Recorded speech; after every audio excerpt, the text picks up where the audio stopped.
আমি ঋষি, আপনাদের নতুন শেফ। কেক খান তো? ঋষি পেইং গেস্ট? গেস্ট নয়, গেস্ট তো সে যে কদিনের জন্য আসে তারপর চলে যায়।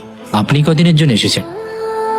আমার ছেলেটা তো ভারী অদ্ভুত, বলছে ও নাকি গেস্ট নয়, উল্টে প্রমাণ করার চেষ্টা করলো আমিই নাকি গেস্ট। কতদিন থাকবো, কতদিন যাবো, এসব জিজ্ঞেস করছে। কি অরাসিটি ওর! ওর গেস্ট কোথায়? ও আমাদের জন্য যা করছে বাড়ির ছেলেরাও করে না।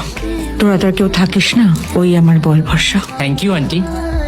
আমি অবশ্য অত শত ভেবে বলিনি, গেস্ট মানে তো পর, আর আমি পর নই এটাই বলতে চেয়েছি। রাগ করলেন মেমোদা? তাই ভাবছি কেকের গন্ধ আসছে কোত্থেকে। কেকের গন্ধ মন ভালো করে দেয় আন্টি, তাই করলাম। বাবা বাজার থেকে ফিরলে তোমরা একটু টাইম দিও, আমার কথা আছে। কি রে তোর সেই সারপ্রাইজ? তবে শুধু তুমি আর বাবা, আর কেউ যেন না থাকে।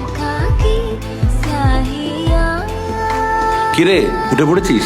তোর যা যা পছন্দ সব নিয়ে এলাম দেখ। কিন্তু লাভ কি বাবা, ছেলেটা তো রান্নাঘরে ঢুকেই গেছে, মাকে রান্না করতে দিলে হয়, তাই না?